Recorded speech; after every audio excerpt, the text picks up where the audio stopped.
निदा खान प्रकरणामध्ये जो नवीन घटना घडत आहे किंवा नवीन जी माहिती येते ती अत्यंत भयानक आहे. निदा खान ही कुणाच्या मार्फत त्या ठिकाणी लागली होती, तिला कोणी पाठवलं होतं हा सगळ्यात महत्वाचा एक पहिला प्रश्न.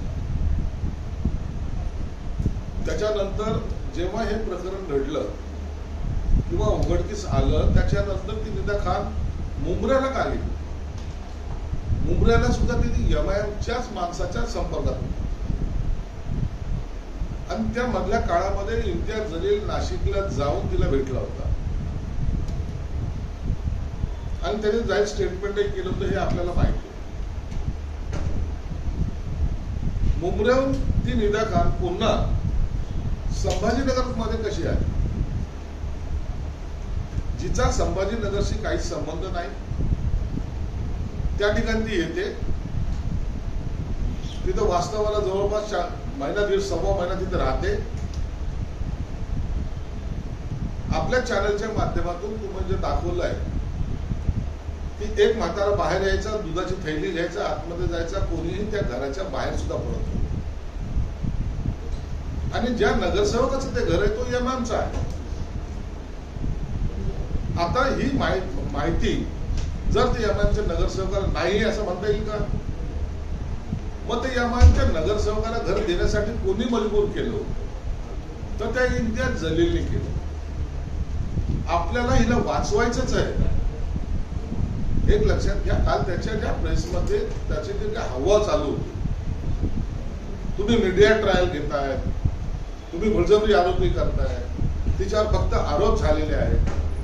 पहिल्यांदा कोणत्याही केस, कोणतीही केस असू दे, त्याच्यावर पोलीस हे एफआयआर नोंद करतात, आरोपीचं नाव त्याच्यात असतं, त्याला पकडतात, त्याची कस्टडी घेणे, त्याच्यातून माहिती प्राप्त करणे आणि पोलिसात न्यायालयामध्ये चार्जशीट दाखल करणे हा प्रोसेसचा भाग आहे.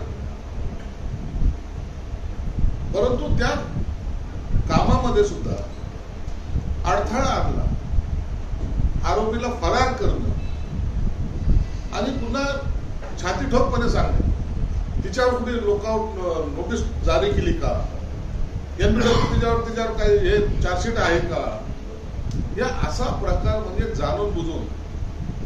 एक तुम्हाला सांगतो, हे प्रकरण हे फक्त निदा खान पुरतं मर्यादित नाही, ही साखळी पूर्ण महाराष्ट्रात फिरलेली आहे. अनेक ठिकाणी अशा निदा खान तयार झालेल्या आहे. काश्मीर फाईलचं या ठिकाणी जसं काश्मीर फाईल मध्ये घडलंय तेच प्रकार महाराष्ट्रात अनेक ठिकाणी घडत आहेत अशी माझी माहिती आहे. म्हणून या प्रकरणाला अत्यंत गांभीर्याने घ्या. हे एका ठिकाणी घडलेले प्रकरण तिथपर्यंत मर्यादित याला समजू नका. तुम्ही आता बघा, ह्या ज्या काही हालचाली चालल्या आहेत, हे जे काही वाढत चाललेले त्याचा प्रकार, काल त्या एमआयएमच्या नगरसेवकाला अटक केल्याबरोबर पोलीस जेव्हा इम्तियाजकडे चौकशीला गेले असं कळतंय, तरी त्याची मस्ती ही कमी होत नाही. याला मी राजकारणाशी जोडत नाही, परंतु आज त्याला वाचवण्यासाठी तो असदुद्दीन ओवैसी तो आज संभाजीनगर मध्ये आला. 2 वाजता तो प्रेस घेऊन बोलणार. म्हणजे एकाला वाचवण्यासाठी दुसरा कसा धडपड करतोय हे तुम्हाला पाहायला मिळतं. तो ओवैसी येणार, काहीतरी बोलणार, परंतु एक निश्चित आहे, माननीय मुख्यमंत्र्यांनी अत्यंत कठोर भूमिका यात घेतलेली आहे. त्यांनी सांगितलंय की एक आरोपी एमआयएमचा जो पकडला गेला नगरसेवक तो आरोपी आहेच आहे, परंतु त्याच्याबरोबर इतर जे काय आहे त्यांना सुद्धा अटक केली जाईल. मी सुद्धा माननीय मुख्यमंत्री आज दौऱ्यावर, पण संध्याकाळी मी त्यांना एक पत्र देत आहे, त्याची कॉपी मी तुम्हाला देतो. या प्रकरणाची एसआयटी चौकशी झाली पाहिजे. याला राजकीय स्वरूप देऊ नका कृपया करून. हा जो प्रकार आहे हा अत्यंत गंभीरपणे घेण्याचा प्रकार आहे. मी मागेही सांगितलं, कालही बोललो, हे धर्मांतर करणं 1, लव जिहाद करणं 2 आणि ड्रग्सचा व्यापार करून इतर समाजातील लोकांना बिघडवण्याचं किंवा त्यांना नशेखोर बनवण्याचं काम 3, अशा तिन्ही स्टेजवर ही यंत्रणा काम करते. हे एमआयएमचे जे आहेत सोकॉल नेते हे सुद्धा या कुणाचे तरी मोहरे आहेत, म्हणून याचा तपास फार लांबपर्यंत जाणार आहे, मोठा त्यातून रॅकेट बाहेर येणार. कुणाशी इम्तियाजचा कुणाशी वैर किंवा माझं त्याच्याशी वैर म्हणून हा प्रकार चालला असं समजण्याचं कोणतंही कारण नाही. पोलिसांना मी नाशिकच्या पोलिसांचं काल अभिनंदन केलं, आजही अभिनंदन करतो. कुणालाही घाबरू नका, सरकार तुमच्या पाठीशी आहे. कोणी दबाव टाकायचा प्रयत्न करत असेल त्याला निश्चित तुम्ही जेलमध्ये टाका, आणि परंतु या प्रकाराचा छडा लागला नाही. आजही त्या निदा खानचा नवरा कुठे काय माहित नाही, कल्पना नाही. त्यांच्यातर्फे कोणी दुसरं कोणी बोलायला तयार नाही, परंतु एमआयएम का बोलते याच्या मागचं कारण काही कळायला मार्ग नाही. म्हणून मला वाटतं आता एमआयएम यामध्ये पूर्णपणे अडकलेली आहे. जेव्हा पोलीस कस्टडी घेईल त्या टायमाला ते कुणाच्या इशाऱ्यावर नाचत होते तेही समोर येईल. म्हणून महाराष्ट्रामध्ये अशा घटना घडू नये, आणि आताच जर त्यांना पायबंद घातला तर भविष्यात अशा घटना घडणारही नाही याची आम्हाला खात्री आहे. मुख्यमंत्र्यांनी तर डायरेक्ट सांगितलेलं आहे तुम्ही त्यांना सोडणार नाही, म्हणून त्यांची भूमिका स्पष्ट आहे. परंतु एक लक्षात घ्या की ओएसी येतो महाराष्ट्रातले सर्व, मग तो मुंब्रा असेल, मालेगाव असेल, नाशिक असेल, मुंबई असेल, इथलचे त्यांचे कार्यकर्ते संभाजीनगरला का जात आहे? काय त्यांना मेसेज द्यायचा आहे? त्यांना कशासाठी त्यांनी बोलवलेलं आहे? या प्रकरणामध्ये आपण म्हणून सांगितलं की गांभीर्याने घेण्यासारखं प्रकरण आहे. आता आपल्याला जेलमध्ये जावं लागेल ही भीती त्यांच्या मनामध्ये आहे, आणि आपला मुस्लिम मताचा एक धाक दाखवून आपल्याला हे प्रकरण मिटवता येईल का असा सुद्धा त्यांचा प्रयत्न आहे. परंतु मला वाटतं सरकार यांच्यापुढे झुकणार नाही. सरकार त्यांना त्यांची जागा दाखवेल. पण या प्रकरणामध्ये आरोपी असलेलं मशीन पटेल जे आहे त्यांनी आज शहरामध्ये सगळीकडे बॅनर लावलेत आणि ओबीसींचं स्वागत केलं आहे. एकीकडे आतमध्ये असताना प्रकारे बॅनर लावले सगळं, ही मस्ती आहे ना. तो मतीन त्याला काल पकडलं पोलीस चौकीमध्ये, आता तो लाखोपती आहे आणि त्याच्या नावाचे बॅनर शहरभर लागतात. ओबीसीचं स्वागत करतोय तो. आता एक आरोपी ज्याला आरोपी केलेला आहे तो ओएसीचं स्वागत करायचं कारण काय? असं कधी होतं का?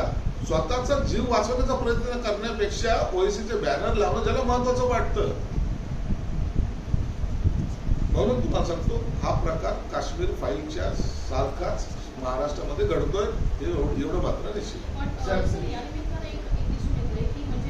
औरंगाबाद जसं तुम्ही म्हणाला की संभाजीनगरामध्ये ज्या पद्धतीनं सगळे एकत्र येताना बघायला मिळतात, मला वाटतं की संभाजीनगरामध्ये एमआयएम आपल्या शक्ती प्रदर्शनाचा एक प्रयत्न या निमित्तानं करत आहे, कारण तिला बदल केलेला आहे औरंगाबादचा. त्याच्यानंतर अशा पद्धतीच्या घडामोडी मोठ्या प्रमाणात होताना बघा, औरंगाबादचा संभाजीनगर करणं हा भाग वेगळा आहे. पहिले सीमेचे कारभार या संभाजीनगरमध्ये व्हायच्या, त्या सीमेचे रूपांतर हे एमआयएम मध्ये झालं. आता जे सीमेचे कार्यकर्ते होते तेच एमआयएमचे कार्यकर्ते आहेत. संभाजीनगर झालं म्हणून आम्ही दुखवल्या गेल्यामुळे धर्मांतर करतोय का? नाही. म्हणून लव जिहाद करतोय का? नाही. म्हणून आम्ही ड्रग्स विकतो का? नाही. हा त्यांचा ठरवून घेतलेला विषय आहे. त्या विषयानुसार हे याच महाराष्ट्र लेवलवर नाही तर हे देशभरामध्ये त्यांचं हे जाळं पसरलेलं आहे, आणि म्हणून हे नेटवर्कच्या सूत्रधारापर्यंत पोहोचणं गरजेचं आहे. मी आजही तुम्हाला सांगतो हा एमआयएमचा इम्तियाज जलील वगैरे हा पण किरकोळ आहे. याच्याही पेक्षा मोठे सूत्रधार त्यात असू शकतात. आरोपीच्या संभाषण असं झालंय की 2 पीडित महिलांना मलेशियामध्ये पाठवण्याची तयारी देखील ठेवण्यात आली होती, अशी माहिती देखील त्या संभाषणातून कळते. त्याच्यामध्ये अनेक असे प्रकार आहेत. त्या एका महिलेने सांगितल्यामुळं हा प्रकार उघडकीस आला. असे किती प्रकार केले, किती लोकांना परदेशात पाठवलंय, काय त्यांच्यावर अत्याचार केले, आणखी किती मुली याच्याशी पीडित आहेत, या सर्व घटनेचा तपास आता पोलीस यंत्रणा करते. मला वाटतं हे फार मोठा संकट हे महाराष्ट्र देशभरामध्ये करण्याचा प्रयत्न आणण्याचा प्रयत्न करतात. यापासून आम्हाला वाचलं पाहिजे. काल ज्या ठिकाणी ती निदा खान पकडली गेली त्या ठिकाणी ड्रग्सचा अत्यंत मोठ्या प्रमाणामध्ये 2 नंबरचा ज्याला म्हणतो आपण तो धंदा त्या ठिकाणी केला. बटन्स विकले जातात, गांजा विकला जातो, चरस विकल्या जाते, हे सगळे प्रकार त्या भागात होतात. हे पोलिसांना माहिती आहे. अनेक वेळा पोलिसांनी धाडा टाकलेले आहेत, त्याच्यामध्ये अनेक आरोपी पकडले गेलेले आहेत, काही लोकांना मोकोका सुद्धा लावल्या गेलेला आहे. परंतु हा प्रकार आता सर्रास कसा चालेल आणि आम्हाला राजकीय वरदास्त आहे असा भासवण्याचा सुद्धा त्यांचा एक प्रयत्न आहे. सर, पण MIM जी आहे ती कायम भाजपची मीटिंग राहिली असं विरोधक वारंवार म्हणतात. इम्तियाज जलील यांना म्हणूनच अटक होत नाही का? सामाजिक न्यायमंत्री आरोप करतात पण त्यांना अटक होत नाही, यामागे कुणाचा बळच असतो? MIM ही भाजपची बी टीम नाहीये. त्या प्रकारचा ते आभास निर्माण करतात आणि असं दाखवतात की आम्ही काही जरी केलं तर भाजपवाले आम्हाला वाचवतील. हे त्यांनी डोक्यातून काढून टाका. पश्चिम बंगालमध्ये यांच्याच विरोधामध्ये लढून हिंदुत्वासाठी नारा देऊन भाजप आज पश्चिम बंगालमध्ये सत्तेवर आले. म्हणून ही MIM वगैरे भाजपची मीटिंग म्हणण्याचं काही कारण नाहीये. आणि आता हे तुम्हाला पाहायला सुद्धा मिळेल. भाजपचेच मुख्यमंत्री आहेत आणि ते अत्यंत धाडशी आहेत. ते इम्तियाज जलीलला जेलमध्ये टाकल्याशिवाय स्वस्थ बसणार नाही अशी मला विश्वास आहे. सर, पण तुमचा भाऊ वरिष्ठ नेत्याकडे पाहायला म्हणतो तर त्यांचा सहभाग हा उघड झाल्यानंतरचा आहे का आधीपासून सहभागाचा होता? नाही, हा प्लॅन फार पूर्वीपासून आखला गेलेला आहे. हा 1-2 दिवसामध्ये प्लॅन झालेला नाहीये. मी तुम्हाला पूर्वी सांगितलं की निदा खान सारख्या अनेक निदा खान या महाराष्ट्रामध्ये पसरलेले आहेत. पुण्यामध्ये आहेत, संभाजीनगरमध्ये आहेत, नगरमध्ये आहेत, मुंबईमध्ये आहेत, अनेक भागामध्ये अशा निदा खान आहेत. म्हणून ही एक पकडली गेली. आता ही साखळी ज्याला चैन आपण म्हणतो ही आता लवकर पकडल्या जाईल आणि अनेक गुन्हे या माध्यमातून आता पुढे येतील. हे जे स्लीपर सेल आहेत यांचा पर्दाफाश होईल लवकर सरकार? निश्चित सरकारला करावंच लागेल. हे प्रकरण ह्या निदा खान फक्त मर्यादित नाहीये, मी वारंवार सांगतो. म्हणून आता आपल्याला फक्त हेच पाहावं लागेल की पोलिसांना कुणाचा दबाव येता कामा नये, पोलीस कुणाच्या दबावाखाली वागणार नाही आणि यासाठी मार्फतही चौकशी होईल आणि CBI मार्फतही चौकशी केली जाईल. पण सर, या संदर्भात आता विरोधक जे आहेत ते थेटपणे आरोप करताना बघायला मिळत आहे. एकीकडे 75% पेक्षा जास्त राज्य जी आहेत ती भाजपकडे आहेत. तरी देखील अशा संदर्भात हिंदू खतरे में है अशा संदर्भात वारंवार बोलणी केली जात आहेत, वारंवार आरोप केले जात आहेत. कुठेतरी दंगली घडवण्याचं काम हे महायुती किंवा NDA कडून होणार असं देखील भविष्य त्यांनी व्यक्त केलेलं आहे. दंगली घडवायचं काय कारण आहे? एवढे मोठे सरकार त्यांची सर्वांची आमच्या 75 ठिकाणी आहे. दंगली घडवायचं काही कारण नाही. दंगली हे घडवत आहे जेणेकरून त्यांना असं वाटते की एक समाज जो त्यांच्यापासून वेगळा झालेला आहे तो आपल्याशी अटॅच होईल आणि त्याचा तो प्रकार काँग्रेसकडून मॅक्झिमम केले जातो. हे सत्ताधारी असलेल्या भाजपकडून करायचं काही कारणच नाही. म्हणून हे काँग्रेस आणि इतर जे काही डावे उजवे जे आहेत ते सर्व मिळून अशा प्रकारच्या घटना घडवण्याचा प्रयत्न करतायत. परंतु आता हे NDAचं सरकार या सगळ्यांना ठेचून काढल्याशिवाय राहणार. राहुल गांधी यांनी पुन्हा विधान केलंय की पश्चिम बंगाल आणि आसाममध्ये निवडणूक चोरी केली. यापूर्वी सुद्धा मध्य प्रदेश, हरियाणा, महाराष्ट्रामध्ये निवडणूक चोरी केली होती. यांना वाटतं यांना कोण अडवणार नाही, पण आम्ही त्यांना अडवणार असा विश्वास व्यक्त करतायत. राहुल गांधी दर निवडणुकीनंतर असे स्टेटमेंट देत असतात. कधी EVM बद्दल बोलतात, कधी आणखी इतर बाबतीमध्ये बोलतात. परंतु त्याचा परिणाम इलेक्शन कमिशनरबाबत बोलतात. परंतु जेव्हा परिणाम येतो आता ते स्टेटमेंट देतील आणि काही दिवसानंतर विदेश दौरा करतील. हेच त्यांची राजनीती ठरलेली आहे. म्हणून आता काँग्रेसचं अस्तित्व देशभरामध्ये हे केरळ वगैरे राज्य सोडले तर देशभरामध्ये संपल्यात जमा आहे. सर, महायुतीच्या समन्वयासाठी याच्या आधी राष्ट्रवादी आणि भाजपचे प्रदेशाध्यक्ष होते, मात्र आता दोन्ही प्रदेशाध्यक्ष काढलेले आहेत आणि बाकीचे इतर आहेत. काय नेमकं करावं? मंत्री असतील आता म्हणजे समन्वय राखण्याचा प्रयत्न